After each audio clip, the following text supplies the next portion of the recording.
Well, welcome everyone, and thanks for joining me today for Creative Essentials. I do want to thank Heath and the whole crew at Topaz for putting on these webinars. I think it's a great boon to photo education, for which I'm a big advocate. So I plan to accomplish a few things today. I'm going to walk you through an image step by step showing my bread and butter plugins while also incorporating the creative thinking behind it. I'll throw in a little twist on that first image too. And I'm also pretty excited to be able to go into some depth today on Topaz's latest update to Glow, which is now Glow 2. And it has some really useful new features. And I'm also going to show you a couple plugins, actually some ways to use a couple plugins that most people don't think of. So a little reminder, if you haven't taken my webinars before, I've got a number of educational resources, free educational resources, such as my blog and my newsletter and archives of these webinars, tips and techniques, etc.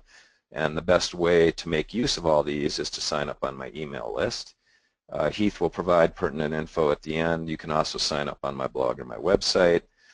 I was also just telling Heath right before the broadcast that I'm going to be teaching my first plugins dedicated workshop through Arizona Highways.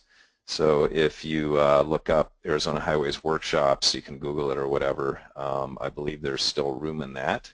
It takes place in Arizona, so I'm pretty excited about that too. And of course, we'll be using Topaz plugins for that. So if you've seen my webinars or taken my workshops, you know that Lightroom is my main hub. That's what you're seeing here with this cactus image that I modified with Glow. And we'll get started. Let me find the image I want. All right. All right, well, I'm going to start with this image right here. This is a 12th century feudal castle, or what's left of it, in Provence in France, where I base my Villages of Provence workshop. And it sits on a steep hill, and I exaggerated that perspective using an ultra-wide lens. I also wanted to include the dramatic sky. I shot it with the intention of a black and white image. So basically, from the time I shoot an image, or actually even before I shoot an image, when I'm visualizing, I think about what I want to say with it and how I might accentuate its attributes. And that means thinking about all the tools at my, excuse me, at my disposal, not just the camera and lens and perspective I choose and all that, but all the way through to the very end using plugins and tweaking touches and all that. So first of all, you'll notice that the chateau is underexposed because I wanted to ensure I wouldn't lose any detail in the sky. And I knew with the low noise floor of the camera I'm using that I could easily bring back the other detail without excessive noise.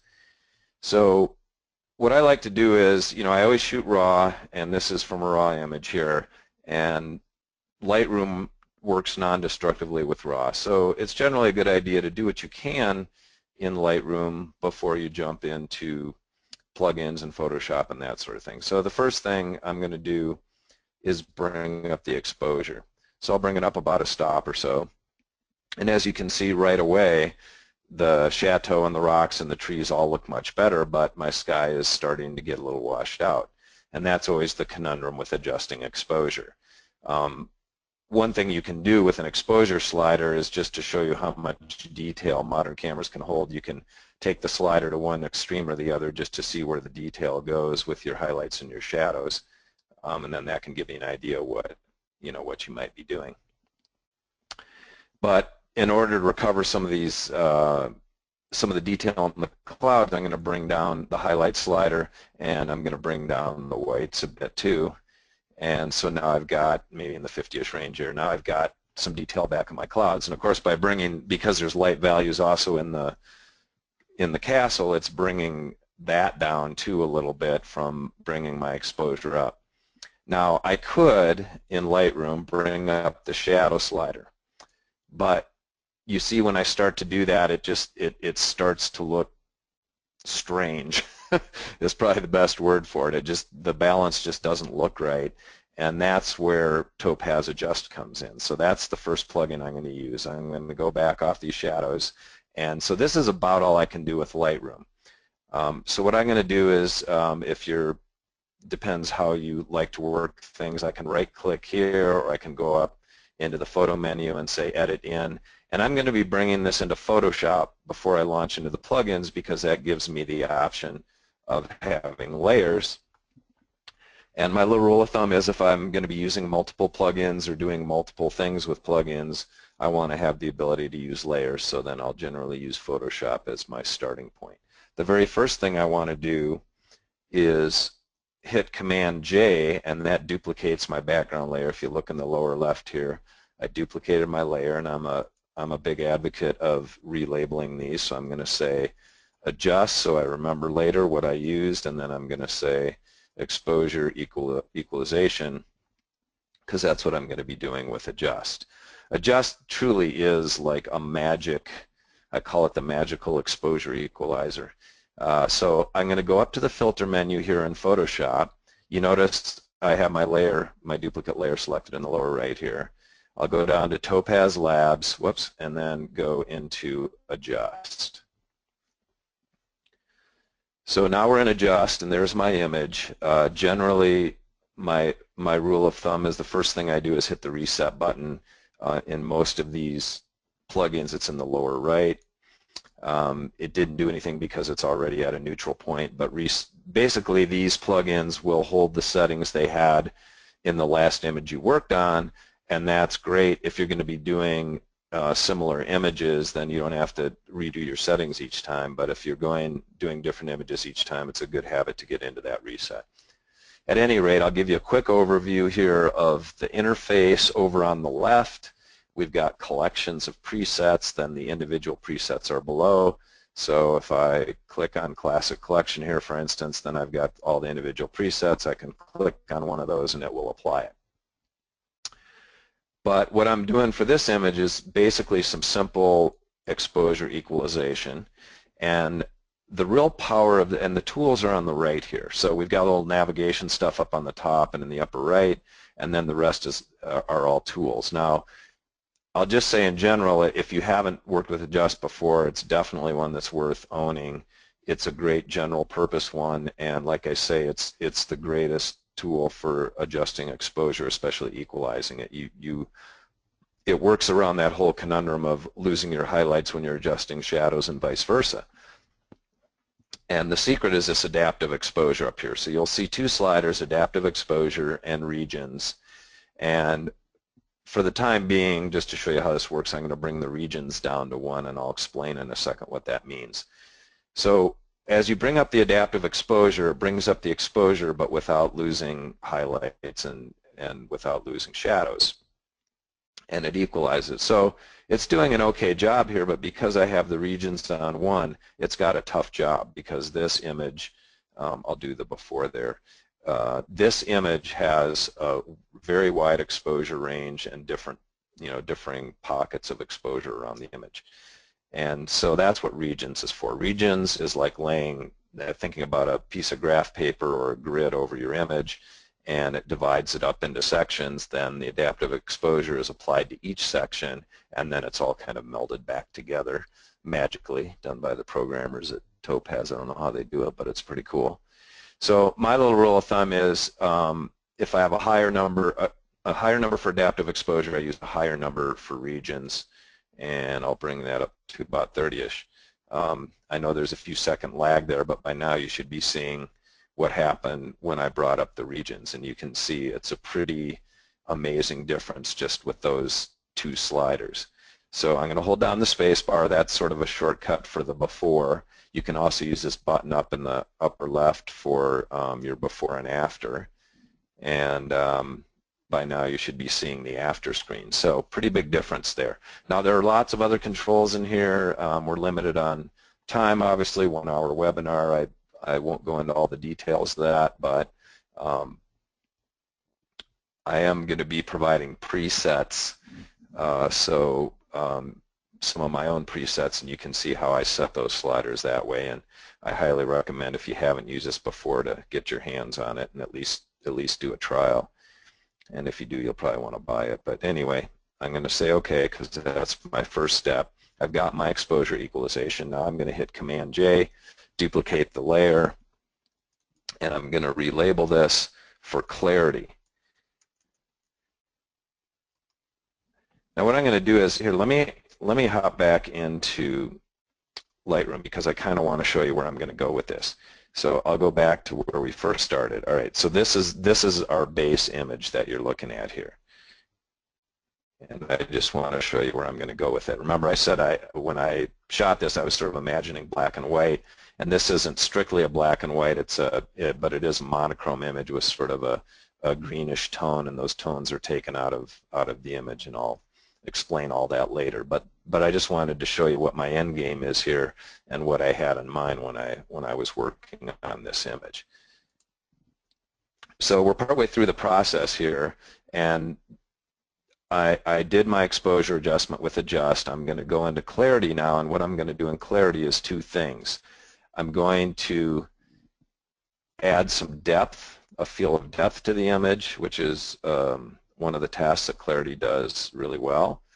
And the other thing I'm going to do is add a little extra contrast, and let me reset that. Add a little extra contrast and color saturation to prepare it for black and white. Now the layout is basically the same in this program. You can see collections and presets on the left, and then we have our tools on the right. Now the powerhouse behind this program, the engine so to speak, is up here in the dynamics and to some extent the tone level, and that's basically, this is a contrast program. So although you have a clarity slider in Lightroom and in Adobe Camera Raw, this takes it way beyond. It makes the clarity slider look pretty crude in Lightroom. So it divides it into different levels of contrast from areas where you have virtually no difference between neighboring pixels or between areas of contrast, and that's the micro, then low, medium, and high contrast. And as you move these sliders around, you know, if you haven't seen this, I encourage you to get in here and play around with these controls. But I am going to use a preset, and I have one that I made called Black and White Prep over on the left here, Black and White Prep Landscape. And I'm going to click that, and this is basically one button preparation for black and white. Now you might look at that and say, well, that looks a little gaudy, Joel, and you're right. And that's my premise for going into black and white. I've found that if you take a color image, make it a little oversaturated and a little too contrasty, that you'll have a great basis for taking it to a black and white. You'll get nice, excuse me, you'll get nicer conversions that way. Okay, so what's happened over on the sliders here, just to show you what it's doing, is I've brought up the first three levels of contrast, and then you notice a high contrast is a negative number, and that's pretty common because as you build contrast with these other ones, your extremes go a little too extreme, and so the high contrast slider, I'm generally in the negative. The other neat thing about this this plugin is that you've got tone level. So because you're messing with the contrast, you can easily bring back black levels and white levels and still have that extra sense of depth. So just take a look at the image here. I'm going to hit the before, and that's what it looked like after we came out of adjust. So the exposure looks good, but now I'm going to do the after, and you can see you get a much greater sense of depth, so there's more like a third dimension, and also we've gotten that drama in the sky that I saw when I shot the picture. As a rule, raw images come out rather lackluster. I mean, you'll look at your raw images and go, wow, it didn't look that drab when I was there. And that's pretty common. So, you know, one of our first tasks is to bring back what was there and from the raw image. And here I'm going a step further and adding a little more depth and drama. So I use clarity on almost every image as a minimum just to increase a sense of depth, to add some third dimension to it, and sometimes also for something like this to add drama in the clouds. Now, the way it got more saturated is down here is a hue saturation control, and if I click on the saturation, you can see I bumped up the overall saturation to 11 here. So this is looking pretty good. I think we've got a great basis for a black and white image. And I'm going to say OK, and that should bring us back to Photoshop after it applies all the settings that I've gotten here. And so now we have our clarity layer. Now, most of you are thinking Joel's going to jump into black and white effects, and normally that is what I would do. That's my go-to for black and white. But I'm going to do something a little different, and I'm going to use a plugin called Restyle. So first I'm going to duplicate my layer with Command or Control J, depending whether you have Mac or PC, and I'm going to name this Restyle. And we're going for a monochrome image here. So Restyle is probably one of the lesser known Topaz plugins, but I really like it, and I think it has a lot of uses. I'll hop into it here. So same thing, I go to the filter menu down to Topaz Labs, over to Restyle, and I'll explain a little bit about Restyle once we get in here. So let me reset this, and so this is our starting point coming out of Clarity. That's our base image. And again, we do have the same kind of interface where we have collections over on the left. I can click on a collection and it brings up presets. Now those presets look a little different. You notice the color bars. So basically what Restyle does, and it's really cool, is it remaps colors. So, and then it allows you to adjust the 5 most dominant colors. So it kind of takes, it gives you a limited color palette, and this is ideal for doing monochrome images where you want some kind of color effect in there. It does all kinds of other effects too, so you really have to play with this, and there are literally, I think, over 1,000 presets that come with this. This program is based on presets. It's all about presets, and you can create your own. So if you get something you like, you can save it. You can also just open any image where you like the color palette, and it'll create a color palette for you. But let me show you what's going on here and how it works, and it'll make a little more sense as we go through. Now over on the left are all these different presets. I selected architecture up here. I'm going to click this grid button you'll see in a lot of the Topaz plugins, and all that does is it gives you sort of previews of the actual image with the different settings. Now looking at these, you can see this one called Quiet Ash is a very monochrome looking image. There's some that are actually just black and white images too, like this strong black and white contrast, classic black and white. So although you may not think of using Restyle for monochrome images, it actually does a great job with it, aside from all these other cool special effects and limited palette things.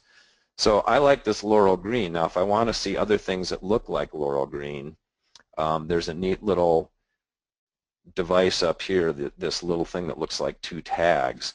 If I click on that and then hover over this image and click on it, it will find everything in those 1,000 presets, 1,000 plus presets, that is similar to that one that I liked. So, you know, like this rum swizzle is a nice looking one. There's these other black and white versions. I think I'm just going to go with the laurel green because I like the look of that one the best. And what it's done here is that you can see it's got this limited palette of colors over here in the upper right, and you can go through. It takes the 5 most dominant colors, 1 through 5, and you can go through and adjust hue, saturation, and luminance on each of those. And so it's pretty cool. You can selectively pick out these tones and adjust them, and then you do have basic controls down below too. The other thing that's pretty powerful about this program is it has very sophisticated masking, and I probably will make use of that image, and I'll show you in a minute. But what I'm going to do over here is I like the image. To me is almost done. I like the drama of it, and it's monochrome, like sort of a black and whitish green tone image, so to speak. But I just need to make a few adjustments. So I'll take the you can see here, I'll put this on luminance, which is the brightness, and I'll take one of these like the secondary, for instance, and if I move that up, you can see it brightens everything that's that color, or darkens everything that's that color. And I'm actually going to bring it up just a little bit maybe in the 40-ish range here, because I could see that there's a lot of that tone in the castle, and that's a little bit dark. And this fourth one down here, that'll lighten up the castle just a little bit too.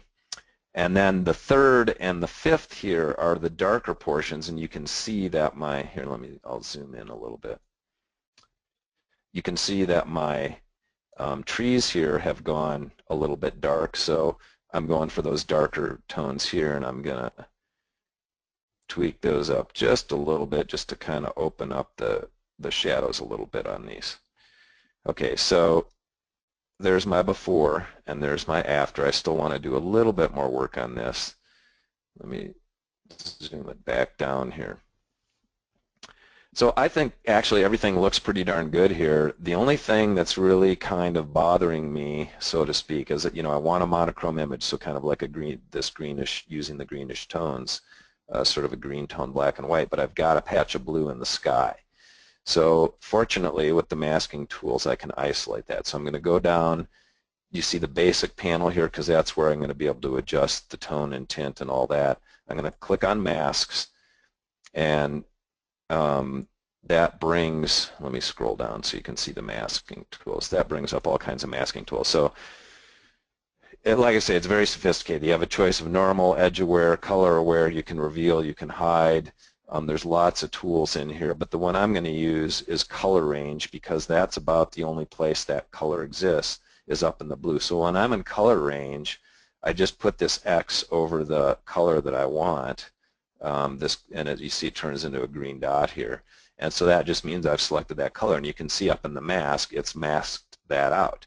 Now I want to adjust that blue, so I want to inverse my mask. But first, I'm going to adjust what it's seeing. So if I bring the size up, you can see all of a sudden now it's bringing up that patch, which is, there's a little bit of blue in this too. And that's what I want to be able to adjust. So I just say OK. Then I hit this inverse mask button, so that reverses the mask, and now everything is blocked out except that blue patch, and that's what I want to adjust. So I'm just going to change the size. Sorry, I'm just going to change my settings here. Let me scroll back down. So this is what's masked now, and you'll see as I'm going to adjust the tint towards green, and you'll see that blue area turn green. It has a little yellow in it too, so I'm going to add some yellow. And you can see right up in here now, it's gone from the blue to a green, so it kind of matches those green tones. The only other thing I might do is just bring down the saturation a bit. Again, there are a lot of other useful tools in this plugin, but I find Restyle very cool, and this is just one of many uses for it. But although you might, and black and white effects, like I say, is my go-to for black and whites. But for monochrome, where you want this kind of effect, this is great. Where you can make it look like a toned or tinted monochrome image. And I'm going to say OK.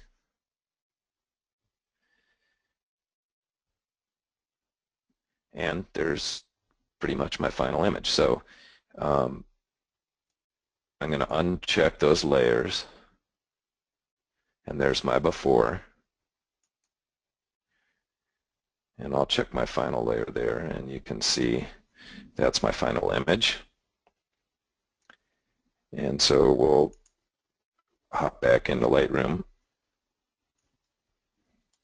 and then I can do a before and after for you here. So there we are. Pretty dramatic difference. Didn't take that long. It took me longer to explain it than to actually do it.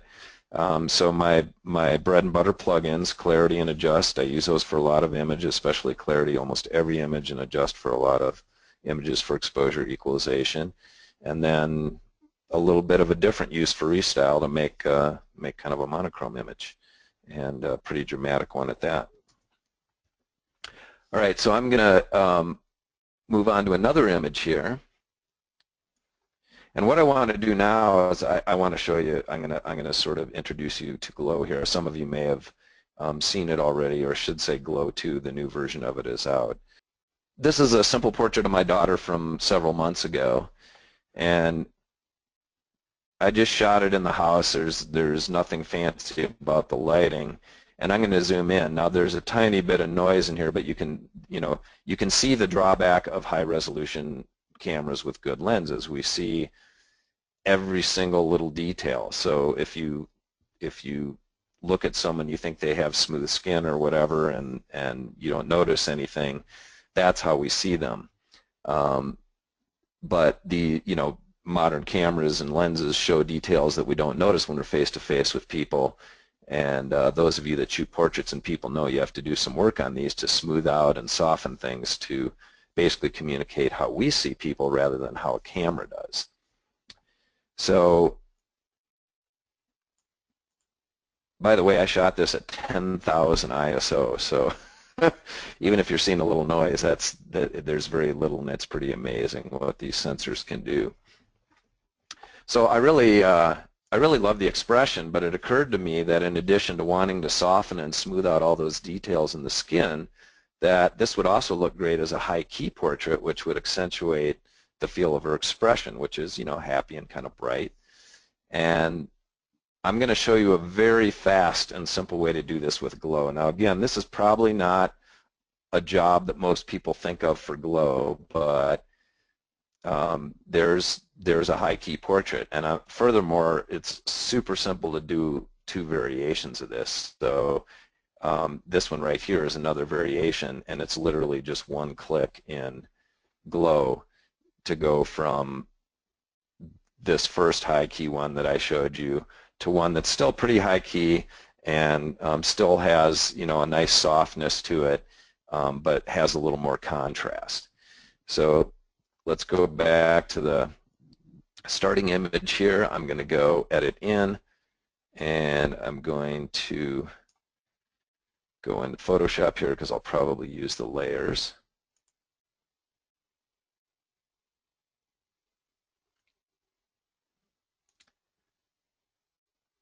And there we are in Photoshop. So let me just see what, okay. I'm going to duplicate the layer, let the Command J. I'm going to relabel this.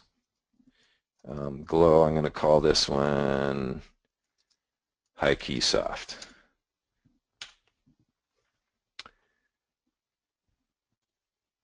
So we go Topaz Labs, we're going to go into Glow 2. And I'll give you a brief overview of Glow 2. So normally it would open like this, where you see basically all the presets are on the right now, and they've really simplified things, so it's very nice interface, very easy to figure out. And if you've used texture effects or impression, you'll recognize this interface. Let me just I'm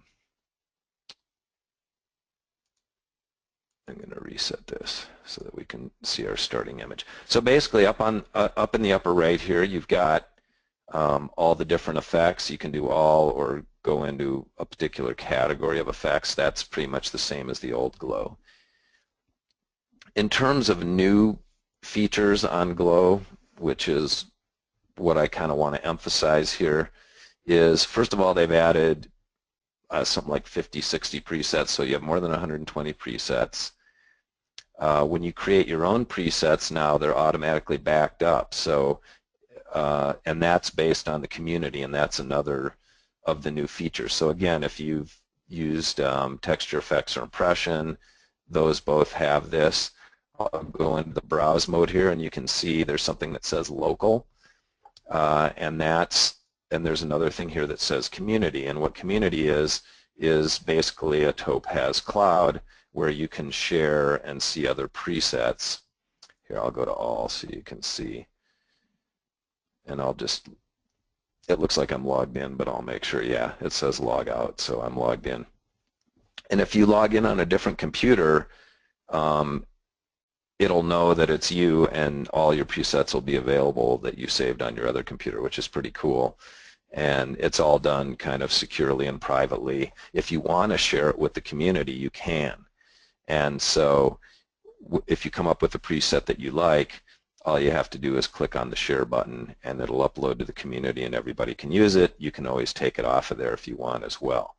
So in terms of the interface, when I click the Browse button, I have a couple different modes. So here it's showing me a whole bunch at once of presets, and I can just, click on one of those and see what it's going to do to my image.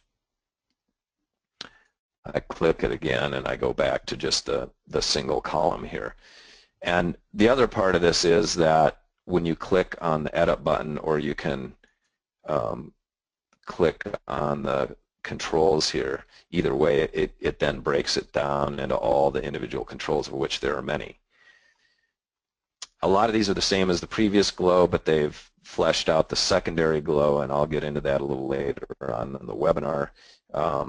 So they've added all the same controls into secondary that were previously in primary. And the other thing that's another couple other significant enhancements is there is now an unlimited number of undos and redos. So you can do Command or Control Z and Command or Control Shift Z to go back and forth to undo and redo what you've done, and that's pretty cool.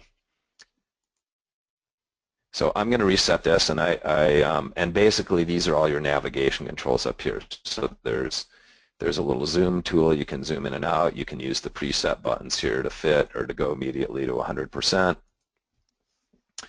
You can do split views. So if we let me just apply a preset so you can see that. If I pick a split view, it just shows a before and after, and you can slide this bar back and forth, and you can do this vertically, horizontally, you can do left, right. There's all different ways to view these.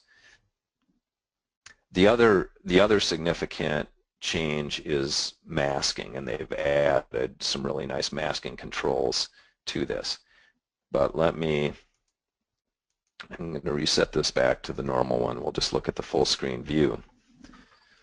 So now, as I promised, I'll show you a really quick, easy way to make a high-key portrait and soften skin at the same time, and save yourself a ton of work using some other programs to do that. So what I do is go up to the primary glow, and this is your main control. So this is the glow strength, and although it's glowing, you can see it's also softening the image quite a bit. Now, the number you start with is not super critical, but I'd say a good starting point is somewhere in the 40 or 50 range. And I know you're looking at this and going, well, how the heck did he get that nice high-key portrait? Well, and soften the skin at the same time. The secret of that is down here in the lower right, where they have blending modes. Now, they had blending modes in the last version, but now there are, I think, 20 or 22, basically all the same ones you'd see in Photoshop. In the previous version, they had them, and they were certainly useful, but I think there were only about 4 or 5. And then as you hover over these, you can see how it's affected. And the way I got the effect that I did was using screen.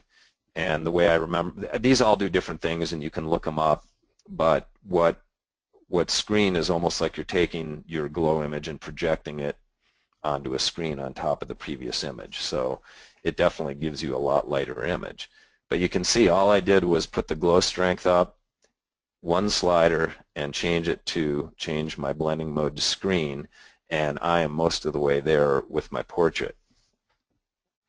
About the only other thing I would say is that if it makes it a little too bright, and it depends on the portrait. Okay, so there's my before. This one is pretty well exposed. It's maybe slightly dark.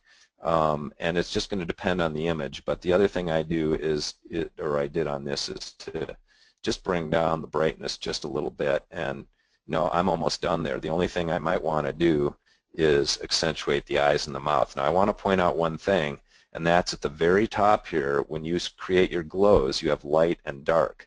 So what you're seeing now is the dark, which is how I got the second version that I showed you, where it's still high key but has a little more contrast.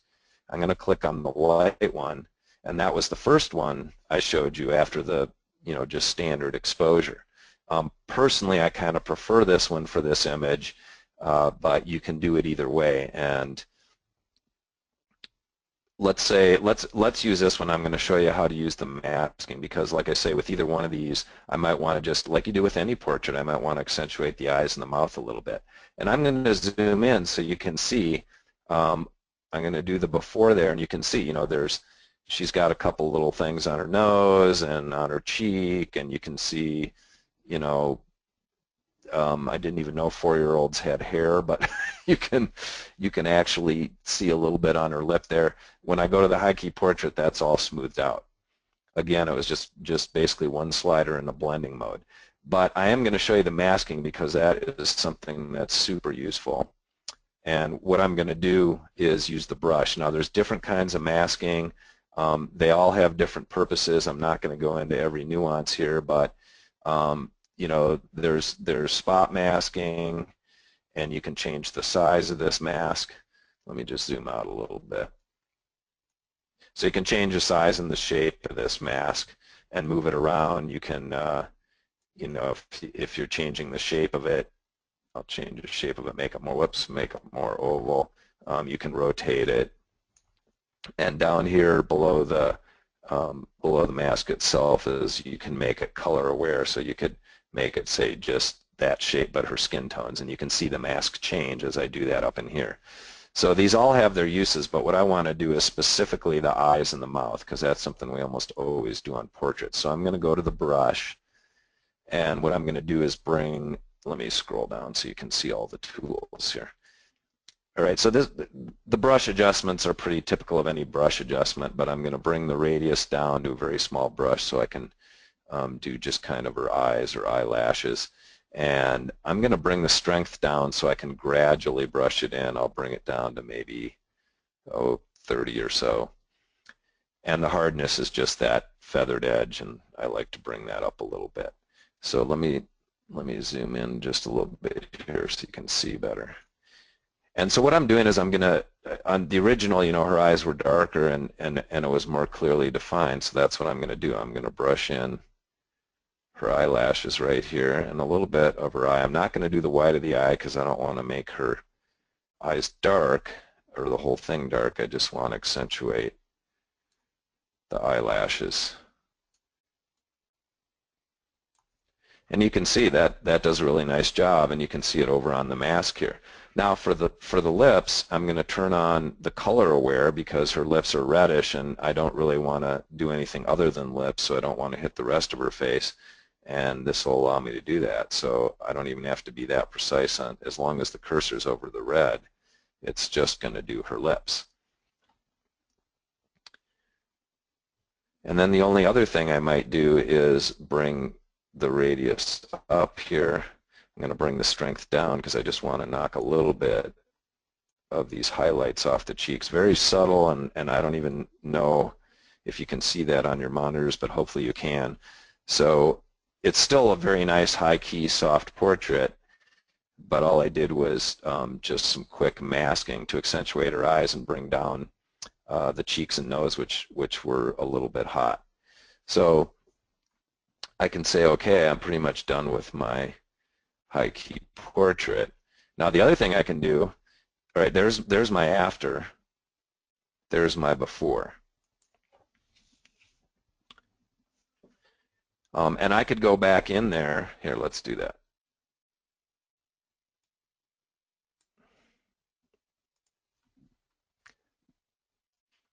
I'm going to go back in here into Glow again and just do the other variation, because remember the only difference between my two high-key portraits was, right, so it saved all my settings was the dark. So I'm just going to do dark, and you can see the difference there. And while I'm at it, I think I'll go into the community here. Now I just happen to have this in my effects, okay? And there's my high key soft. So if you were to save this yourself, let me get back into my tools. I can hit the plus, all right? And I'll call this high key soft portrait by Joel. All right, I can make it a favorite. So that's how I save a preset. And here it is right here, and you see this little share icon? I'm going to click that. Okay, now it's instantly available to all of you. All you have to do is log into the community. And what I was going to do is save this dark version so that just is the little bit higher contrast one and accentuates things a little bit more.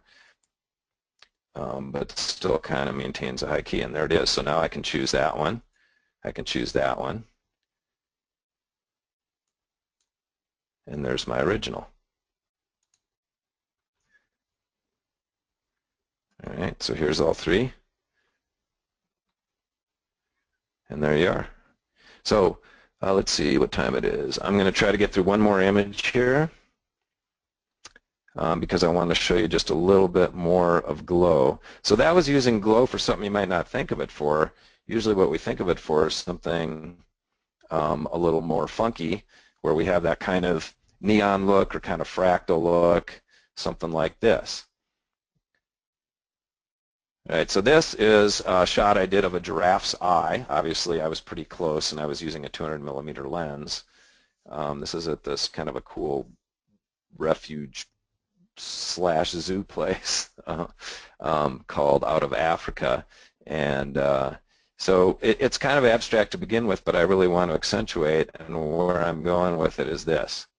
So I'm going to say edit in. Now this time, remember I said if I'm doing layers, then I want Photoshop, but if I'm only going to use one plugin, in this case Glow 2, you can launch directly into it right from Lightroom. So that's what I'm going to do here. And I'm just going to show you one of the other tools that's kind of useful in this.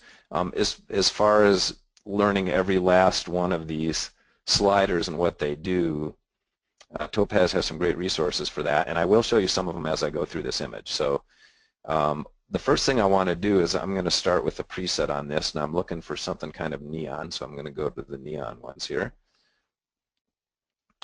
And let me scroll through. Let's see.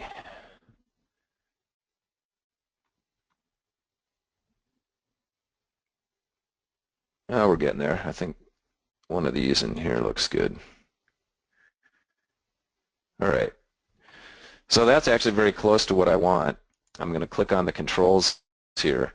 And what I want to show you now is, you know, most of the time to get these kind of effects, you can just use the primary glow. But the secondary glow sort of adds another layer of glow on top of whatever you've done in the primary glow. And I'm going to show you a way that's kind of useful that you can use that secondary glow. So the first thing I want to do, this is a preset. It already had a secondary glow. I'm just going to zero all this stuff out so that I can show you how I might do this. I don't need too many adjustments here. The only thing I want to do is I want a little more definition. So I'm going to bring down, well, let's see. I think I'll probably just bring up the edge color a little bit, and that adds more color. If I go to an extreme, you can see it adds all kinds of color to it. So that's what the edge color does. It takes the effect that you have and it adds color to everything is pretty aptly named in this. So I'm gonna bring my edge color right about there because I just like what it's doing with the blue essentially.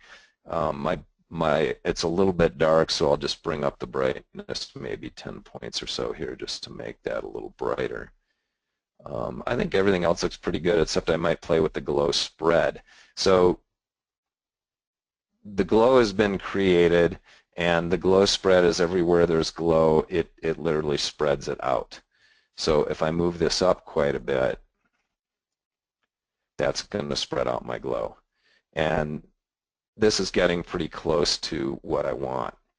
The only thing is I'm going to show you the secondary glow. What I want to do is adjust some of the dark tones. So I'm going to click on dark and use that to, and that'll basically that's what these do. The light affects the lighter parts. So if I'll show you, if I don't do anything else and I just switch to dark, you can see it's mainly just affecting the dark areas of the image. So a good way to use this secondary glow is to adjust, it allows you to adjust the darks separately, essentially. So in this case, I don't want a real big effect, so I'm going to make it very subtle. If I bring this up too much, you can see it's going to overshadow my primary effect. So what I want to do is bring that up just a little bit and bring some of these sliders. And the effect sharpness, I'll take it to an extreme so you can see it. Really, it's taking those dark areas and really sharpening the effect on it. So I just want a little bit of that. The electrify, that's sort of that like static kind of glowy looking thing, and I just want a little bit of that. And simplified details, that's sort of a threshold on whether it'll deal with fine, all details or just big ones. And in this case, I want to have it deal with a lot more detail, so I'm bringing that down a little bit. And then I'll use the glow spread a little bit on this, just kind of a subtle tweak. So that's pretty much where I want to be. The only thing I might do is you can adjust color selectively in here, and I'm not crazy about the reddish glow there, so I might bring down, I like the blues better, I'm just bringing down the red saturation a little bit. Now the only other thing I want to do is the masking, and I showed you the masking already, but I'm going to use the brush again. And what I want to do is the whole thing has gone funky now, and what I want to do is just add a tiny bit of realism to that. So I'm gonna bring back the eye basically, and so I'm going to take a little bit smaller brush here. All right, so I'm just going to brush back the eye here, or most of it, and I just kind of like that look where there's just some little bit of realism here, so you know when you're looking at this was actually a photograph and an animal portrait. I'm going to zoom in a little bit so you can see reflected in the eye is kind of everything that was going on in this. And I'm just going to leave this person reflected in there with that little funky look, and the rest of it is realistic. And I really like that look. I like the way that I accentuated the whole abstract feel, but we've got the eyeball there, and there's just a touch of that sort of neonish electric look in the reflection in the eye too. So we'll say okay.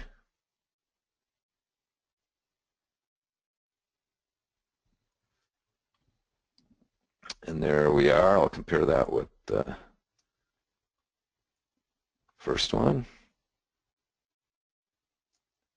And there we are. The bottom one is where I started, and the top one is where I ended up. I basically just used a preset, tweaked a few sliders, and then I used that secondary glow to fine-tune the dark areas of the image. Like I say, a lot of times you might not even use that secondary glow, but it is kind of useful if you know what it does, and that's mainly what I wanted to show you. So just a quick recap, we saw step-by-step of optimizing a travel shot, of architecture/landscape shot, with plugins useful for almost any image, and that's adjust and clarity. You saw me make it kind of gaudy, my make it gaudy technique for black and white preparation, and then using restyle for a monochrome image with the look of being toned or tinted. And then I showed you a super easy, fast way to use glow for portraits, and then another way to use glow for more of that abstract, funky look. That's great. Thank you all very much for attending. I really appreciate it. Cool. And everybody, thanks for sticking around. If you'd like to follow Joel, you can follow him at his website at joelwolfson.com or on his blog at joelwolfson.com/blog. And if you have any questions he wasn't able to answer, you can email him at info@joelwolfson.com. Regarding the webinars, if you have any questions about the webinars, you can always contact us at webinars@topazlabs.com, or you can sign up for upcoming webinars at topazlabs.com/webinars. Everybody, thank you so much for coming. Joel, thank you so much for your time. We got a lot of great feedback. Everybody was really excited about the features you showed in Glow and a lot of the tips you gave in, especially in Restyle. So thank you so much. Awesome. Thank you. I appreciate you all attending, and thanks everybody at Topaz for putting this on. Okay.